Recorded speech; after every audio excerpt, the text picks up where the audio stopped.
เนาะอีกน้อยหนึ่งก็แล้วเห็นลูกแมนบอมาตอนจบบอ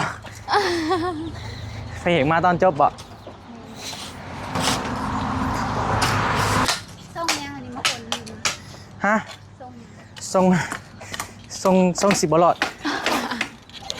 แต่งตัวเขาเลยให้พี่น้องคนดินบ่เข้ากันเลยเนาะได้อยู่บ่เกี่ยวกับสุดมันอยู่ที่ใจน้ำแม่นบ่แมนก็เรื่องน้ำหัดจะได้อาศัยเพื่อนใช้โดยถ้ามีว่าของเฮาเองก็สิสะดวกอยู่เนาะแมนไผผ้าไผยังก็มีแหละติไผค่ามีอยู่โดยกำลังใจไงเพิ่นให้เด้อ100,000ได้เด้อซื้อข้าวซื้อแม่กินซื้อของอยู่ของกินนั่นแหละโดยขอบใจด้วยโดยใจด้วยดำด้วยโดยนะขอบมาหาติดตอนแรกเลยเงินเด็กได้เลยกับแจ้งเลยเอาเนาะเฮียได้ซะเพื่อมาถ่ายคลิปเนาะมันก็แจ้งผู้แลเพื่อได้กลับกะอยู่ได้อยู่ที่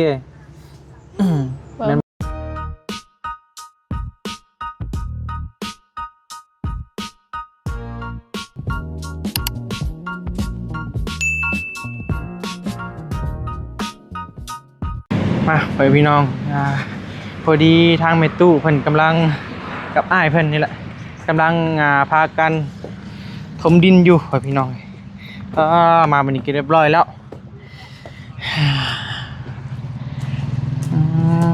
โอ้กองหนึ่งกับเบิดเนาะแม่เนาะ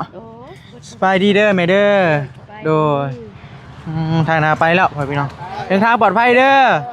โดยสบายดีเด้อพอดีเพิ่นไอ้เพิ่นกำลังสิขึ้นเซโปนเพิ่นก็มาแวะลิ้นน้ำน้อยนึงพ่อพี่น้องเอาทักทายสบายดีกันบรรยากาศส่งบ่ายๆเด้อพ่อพี่น้องพอดีบอบี้ก็ถ่ารถเล็กเพิ่นมาส่งเนาะพอดีว่าได้สั่งเล็กไว้แล้วกำลังถ่าเพิ่นมาส่งอยู่ก็เลยว่าสิมาถ่ายคลิปลงส่องใหญ่ไว้เนาะพ่อพี่น้องเพราะว่าคือโหแหละเดี๋ยวสิลองเบิ่งก่อนเลี้ยงไว้มื้อละคลิป2คลิปพ่อพี่น้องเพราะว่าช่วงนี้บอบี้ก็ยังบ่อยากเคลื่อนไหวรายปานใดในช่องนี้นะเพราะว่าคือหัวแล้วเนาะเพิ่นกำลังตรวจสอบบอบบี้อยู่ก็เลยว่าสิไปเคลื่อนไหวในซ่องน้อยพุ่นแหละพ่อพี่น้องนักก็คือจะซ่องน้อยเด้อพ่อพี่น้องจังได๋ก็ฝากแน่ทั้งซ่องนะพุ่นแหละเวียกงานเองต่างๆก็บอบบี้จะไปเคลื่อนไหวอยู่ที่ซ่องนั้นซ่องนี้ก็อาจจะลงไว้มื้อละคลิปมื้อละ2คลิปอันยังก็จังว่ากันเนาะก็ถือว่าสำหรับเวียกของเฮามื้อนี้ก็นี่แหละคนดินเข้าไปนี่คนเข้าไปนี่ใกล้สิเต็มแล้วแหละแล้วก็ถ่าเล็กมาเลยก็อันนั้นพ่อพี่น้อง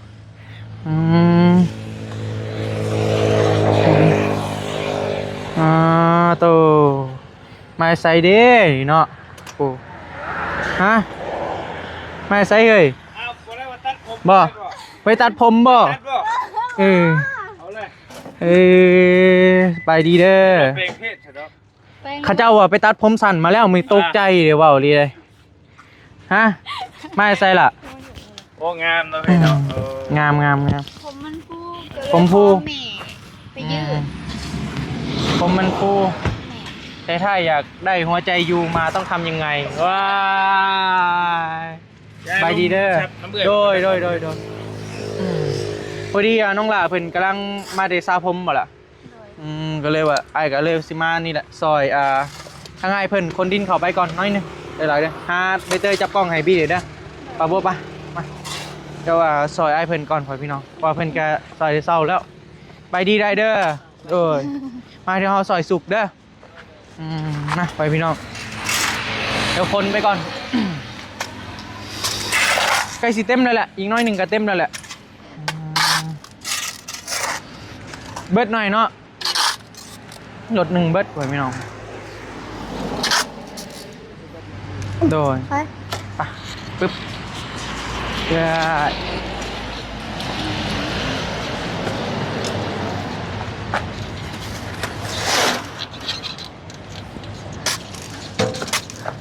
พอดีแล้วเนาะพอดีเต็มนี่เบิดประมาณรถไปป้ายนี่แหละพอพี่น้องเพราะเขาสั่งมา2รถโอ้จอดใจพูดไว้เคยล่มได้เทื่อหนึ่ง เคยเห็ดล่อล่มเธอหนึ่งได้บ่บ่ได้อยู่บ่ได้อยู่เนาะ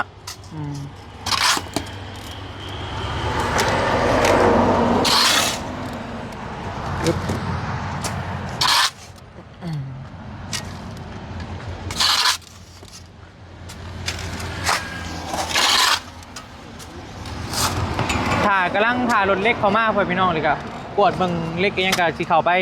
เวียกสวรรค์พุ่นแหละมื้อนี้กะ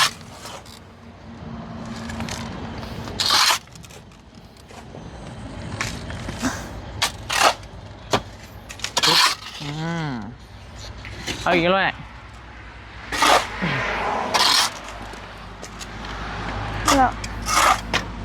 โดยโอเค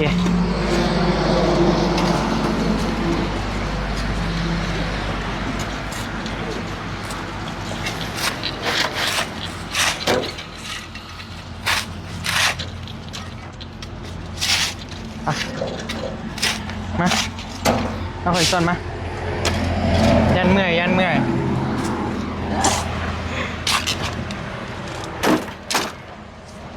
เหมือนเดิม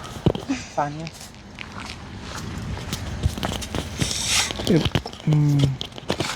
ไอ้อยู่งานกับแม่2 คนบ่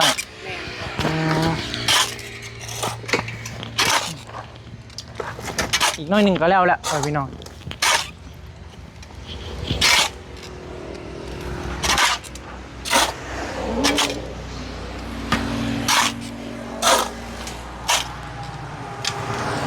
พอดีแล้วยิง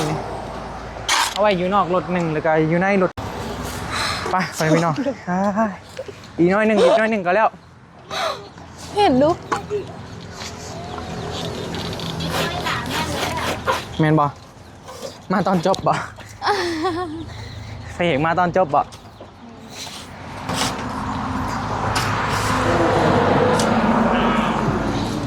เรียกสั่งบ่นี่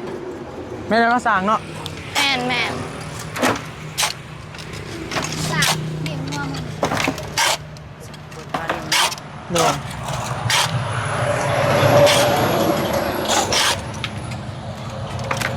หนักกระเพิ่นว่ามื้นว่าสั่นทางไหนไอ้โดย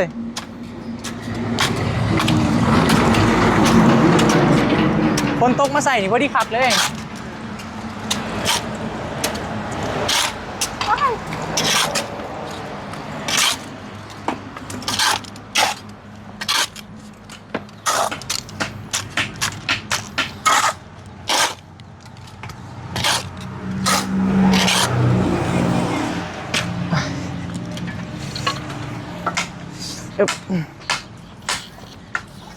ส่งยังอันนี้มาคนลืม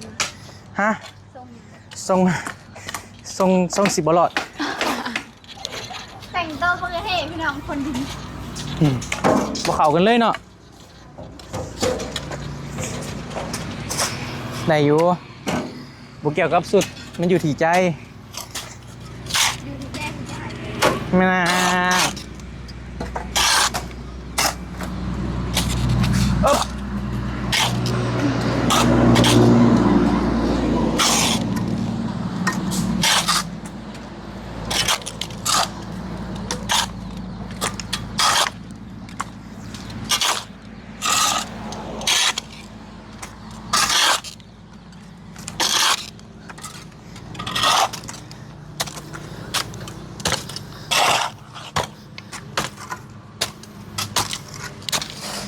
อีกน้อยหนึ่งง่ายไป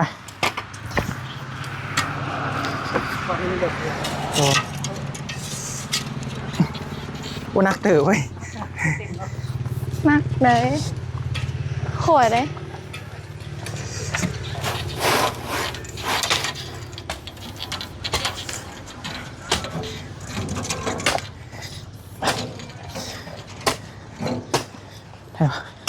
แข็งไวเนาะขันมือเดียวได้นี่แน่นไวเถอะวะ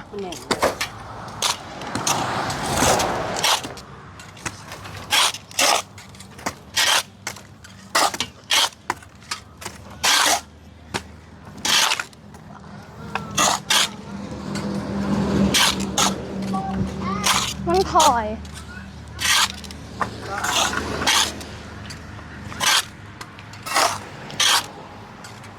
โอ้แข็งไว้ดินนี่ขักยูมันแน่นไปนี้เนาะให้ห้านมันก็แบบแป๊บเดียวมันก็แน่นแล้วนะ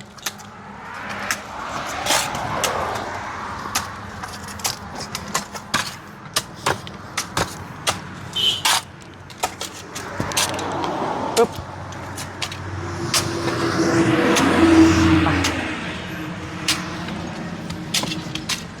อีกน้อยหนึง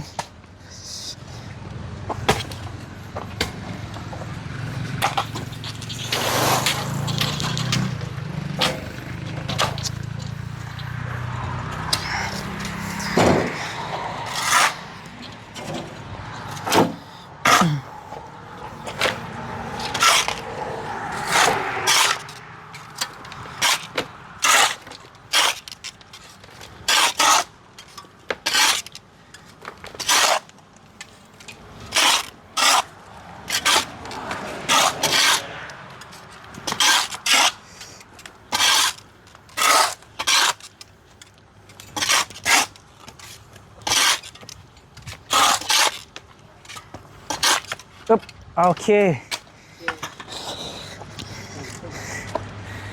แน่นคักยูดินปอตนักเว้ยนัก ตั้งใจ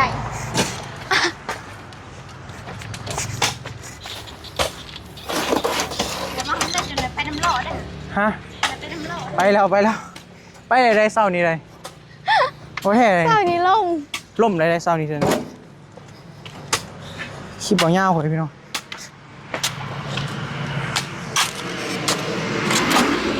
เอ้ยโอ้ขักได้นี่ใส่โคตรม่วนเลยขักแล้ว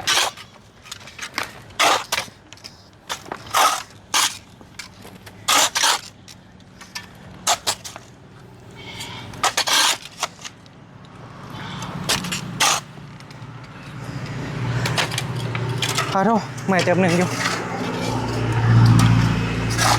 ได้เต็มรถโดย อย่านะเอลฮักนะ บริเหตุเป็นนีโดนเติบเองออกกำลังกาย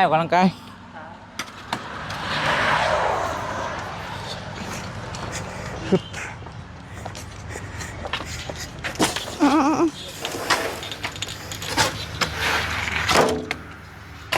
เลขรอบหนึ่งไว้เบิดไปอีกรอบหนึ่งโดยมาอีกรอบหนึ่ง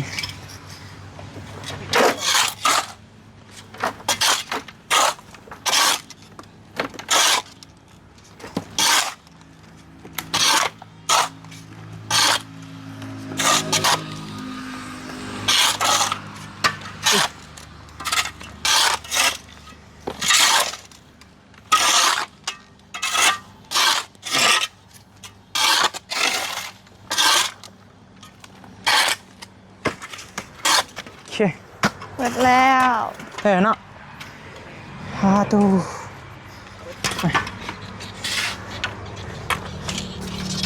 เฮ้ยนี่ก็ยังอยู่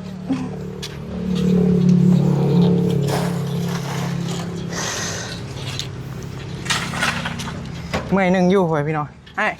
เราจะเอาลงอันนั้นเราจะเขี่ยนี่ก่อน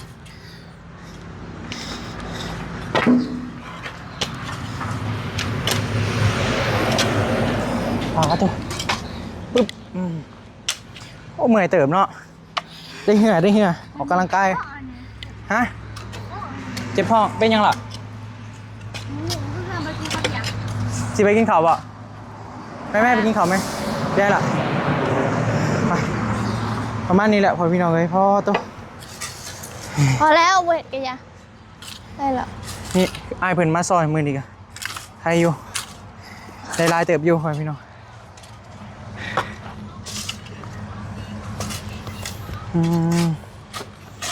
เดี๋ยวปรับคืนมาแล้วมาให้ลมกับเราแป๊บหนึ่งโอเคมาเพื่อนอยู่กับแม่สองคน แม่เจ้าอยู่แม่2 คน อยู่กับแม่สองคน แม่เจ้า บ่ได้เห็นยังบ่ บ่ได้เฮ็ด บ่ได้เห็นยังเอาเงินซื้อข้าวซื้อน้ำเดี๋ยวเอามาใส่ให้ ก็หา หรือว่าเก็บยัง หา ก็บของขายประมาณนั้นแหละ เก็บของขาย แม่น เก็บกระโปรงกระป๋องนี่บ่ แม่นเจ้า ถ้ากับพ่อกับอ้ายเพิ่นมื้อนี้แหละพ่อพี่น้องเพื่อนเจ้าหาน้องโบเอาเข้าไปซอยมื้อนั้นเอาเข้าไปให้กินมื้อนั้นเนาะ แม่นนะเจ้า นี่เงินในซ่านแบบขาดแคลนเรื่องยังไง ก็เข้า เรื่องข้าวกินนี่แหละเนาะ แม่น หลักๆก็แม่นบ่ แม่น อืม อีกหนึงก็ยังบ่มีน้ำใช้ โอ้น้ำใส่มันยังบ่ทันมี ยังบ่ได้เจาะน้ำเจ้า เอาไอ้ใส่น้ำอยู่ใส่ ก็คนเฮือนใกล้แล้วเพิ่นกับเพิ่นปั้นให้ใช้นะ อืมคนเดินใกล้เพิ่นปั้นให้ใส่ แม่น โดยใส่ว่าง่ายก็ยังใส่น้ำในเฮือนเพิ่นเนาะ แม่นแม่น อืม ใช่เพิ่นปั้นให้ใช้นะ คือเห็นแม่อ้ายอันไปหาผักหาหญ้ามาเก็บขายบ่ แม่นเจ้า หาเห็ดหาฮอนหยังอะไรเนาะ แม่นเก็บเฮ็ดเก็บผัก ไอ้บ่ได้มีครอบครัวบ่ ยัง ยังบ่ทันมีครอบครัว ยัง หรือว่าเคยมีแล้วแต่ว่าอย่าห่างกัน บ่ยังบ่เคยมี ยังบ่เคยมีเลย แม่นแต่ก่อนก็เคยไปทำงานอยู่ไสนั่นแหละ โดย แต่ก็พอดีแม่เพิ่นแก่แล้ว ก็เลยมาอยู่นำแม่ ก็เลยมาอยู่บังมาเพิ่น มีไอ้น้องจักคนน่ะ มี3คน มี3คน แม่น เพิ่นอีก2คนไปทางใด เพิ่นก็มีครอบมีครัวของเพิ่นเด้ครับ บ่ได้มาหาแม่บ่ เพิ่นก็มาอยู่เพิ่งมาแบะเทื่อนึง อืม ประมาณนี้ เพิ่นอยู่แถวนี้บ่หรือว่าอยู่ไกล เพิ่นอยู่ไกลและอยู่แถวทางบ้านทางแหวงนาทรายเพิ่นน่ะอีกคนหนึง อืม แล้วก็เอื้อยเพิ่นก็อยู่ในบ้านเดียวกันนี่บอกว่าเพิ่นครอบครัวเพิ่นนี่นะ โดยคือโหดเลยเนาะบ้านเฮาก็เนาะ แม่น เรื่องน้ำแม่นบ่ แม่นก็เรื่องน้ำหัดจะได้อาศัยเพิ่นใช้ โดยถ้ามีว่าของเฮาเองก็สิสะดวกอยู่เนาะ แม่นเลย ไผผ้าไผหยังก็มีแหละติ ไผค่ามีอยู่ โดย มันเหลือแต่น้ำ คือว่าบ่อ้ายเพิ่นนี่มาซอยเอาดินเขานี่แหละพ่อพี่น้องฮู้จักกับแม่ตู้ แม่นครับก็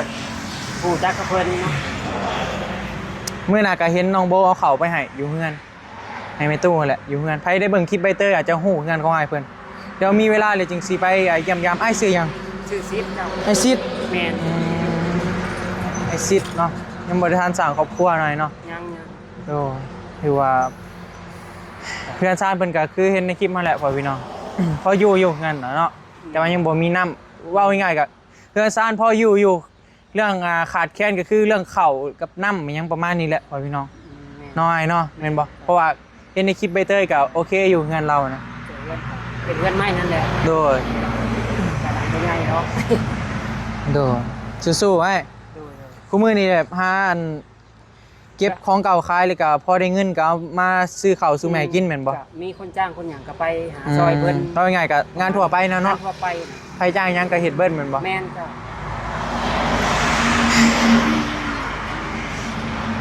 สู้ๆไอ้สู้ๆเพื่อนเฮาก็อันนี้แหละน้ำจิตน้ำใจได้เด้อก็ซอยกันพ่อพี่น้อยเป็นกำลังใจให้เพิ่นให้เด้อ100,000ได้เด้อซื้อข้าวซื้อแม่กินซื้อของอยู่ของกินนั่นแหละโดย ขอบใจเด้อ โดยใจ ร กั วย น ดำรวยนะ โดยนะขอบใจหลายๆที่ว่ามาซอยเวียกมื้อนี้ โดย ก็ถือว่ายังอีกน้อยหนึงพ่อพี่น้องเราให้อ้ายเพิ่นซานต่อบี้เมื่อยแล้วโดยโอ้ไม่ก็เปียกกับมันโอเคได้เด้อได้แล้วสู้โดยสู้ไปพี่น้องเดี๋ยวพูดแล้วไปนั่งล้มกันอยู่พุ่นอยู่วางกันเดี๋ยวเฮาหยุดไปก่อนก็ได้โอเคพ่อพี่น้องถือว่าซ้อมเมื่อยก่อนน้อยหนึงถือว่าหาน้องเพิ่นกับมื้ออื่นเริ่มดำเนินการเข้ามาเนาะพ่อพี่น้องเนาะ โดย ใกล้แล้วอดเอาอีกน้อยหนึงใกล้สิแล้วเป็นอะไรความรู้สึกตอนนี้บ่ล่ะ ก็ หืม ดีใจเติบหนึ่งแหละ ดีใจเติบหนึ่ง แม่น แบบได้ดีใจเติบหนึ่งเลย ก็บ่คิดว่าสิมีมื้อนี้ฮะ เห็นบ่ โดย บ่คิดว่าสิมีมื้อนี้เห็นบ่ โดย ผมเป็นหยังดอกไอ้ก็เคยบอกเจ้าว่าทุกอย่างมีเวลาของมัน โดย ทุกอย่างมีเวลาของมันก็สำหรับห้าน้องเพิ่นนี่ก็ถ้าว่าบ่มีหยังผิดพลาดกับมื้ออื่นพ่อพี่น้อง มื้ออื่นจะได้เริ่มดำเนินการนี่แหละเพราะว่าบอบบี้ก็ไปสั่งเครื่องสั่งหยังมาแล้วมื้อนี้ก็สั่งมาและตามใบบินที่ว่าสร้างเพิ่นจดให้แหละพ่อพี่น้องก็ถือว่า เบิดไปกับประมาณ20,000กว่าบาท14 ล้าน3แสนพ่อพี่น้องก็ถือว่าเบ็ดเซ็ตเลยได้ไมเซอร่าได้สังกะสีได้เหล็กอะไรต่างๆแหละแบบเบ็ดเซ็ตเลยนะในราคานี่นะก็ถือว่ามันก็ประมาณนี้แหละพ่อพี่น้อง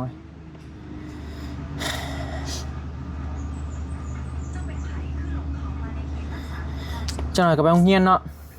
แม่นไปโรงเรียนแล้ว จอยกับน้องเพิ่นก็ไปโรงเรียนแล้วมาหาได้แต่กลางเว้นพ่อพี่น้องบัดนี้ ตอนแรก ตอนแรกมาได้แต่ตอนแรงพอยามเช้านี้ต้องไปโรงเรียนเนาะล่ะเนาะโดยไปได้7 โมงแหละดู FC สิบ่กินฮอดบ่บัดนี้มาหาแต่ตอนแรกเลยเงินเดึกได้เลยกลับแจ้งเลย เอาเนาะเฮ็ดได้ซะเพื่อมาถ่ายคลิปเนาะมันก็แจ้งผู้แลเพื่อได้กลับกะอยู่ได้อยู่ติแม่นบ่โหแล้ว แม่นบ่แหละมันต้องตอนดึกพุ่นแหละเลิกเรียนก็4 โมงเป็นบ่แม่4 โมงครึ่งพุ่นแหละโอเคก็ถือว่าประมาณนั้นแหละพ่อแม่พี่น้องเอาขี้นอนแห้งอะไรก็สิไปพุ่นแหละเจอกันอยู่โรงเรียนพุ่นแหละไปอลีบ่นี่ไปแท้ FC อยากให้ไปบ่ไปหับน้องโบอยู่ที่โรงเรียนคอมเมนต์มาก ล้าย้ายไปอยู่บ่เลยก็สิเป็นหยังบ่ยันผู้บ่าวเห็นบ่บ่มีแม่นบ่แม่นโอเคซะคักแล้วซะดีแล้ว ไปน่ะแล้วเว้ยได้สิไปเยี่ยมโรงเรียนเด้อ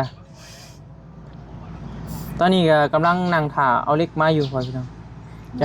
จักโมงแหละเพิ่นสิมาไปหับใบเตยใช่นั่นล่ะ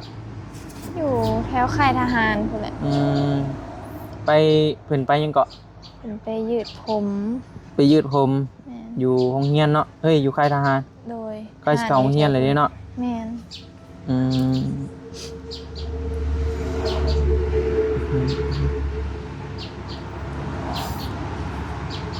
นานมาส่งเนาะเล็กแม่เลยนานมาก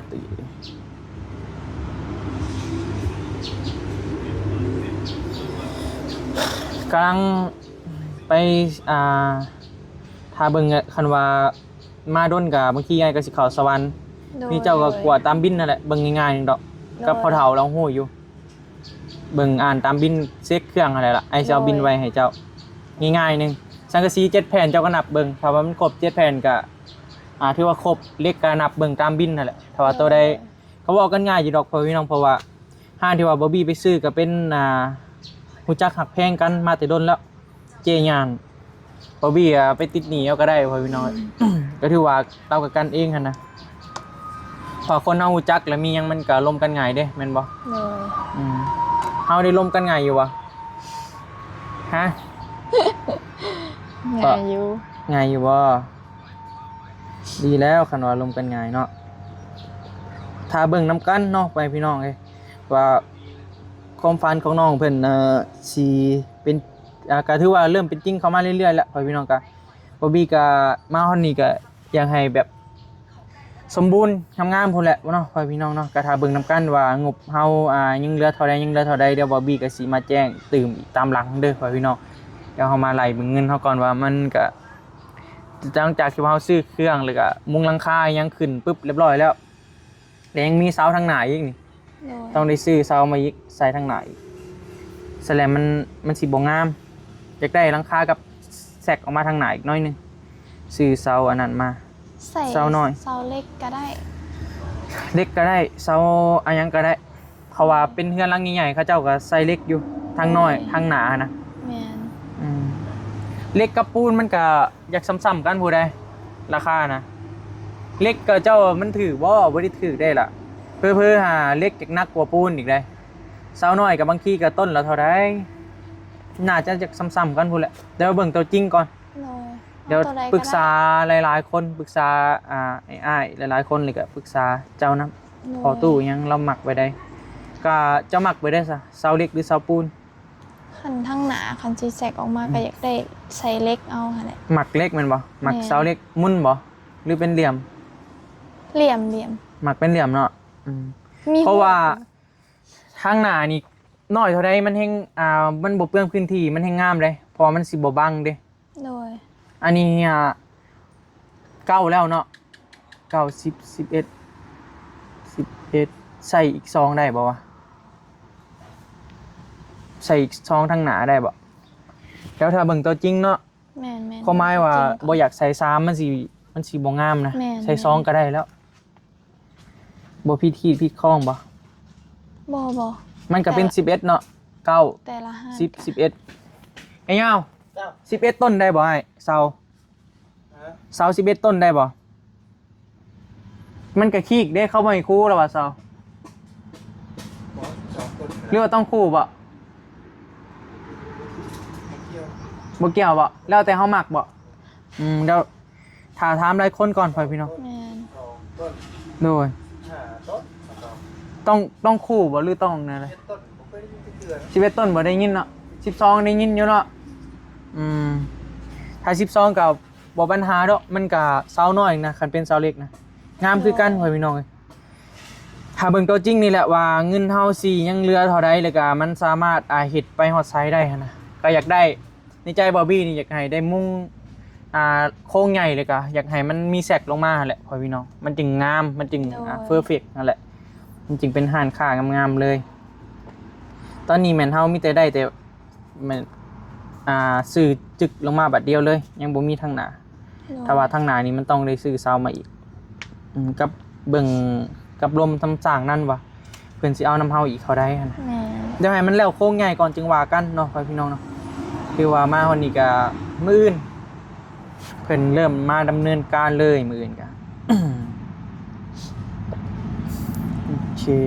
ก็มีแต่นั้นนะดีใจนำหลายๆเด้อล่ะเด้อ โดย บ่คิดบ่ฝันเนาะ แม่น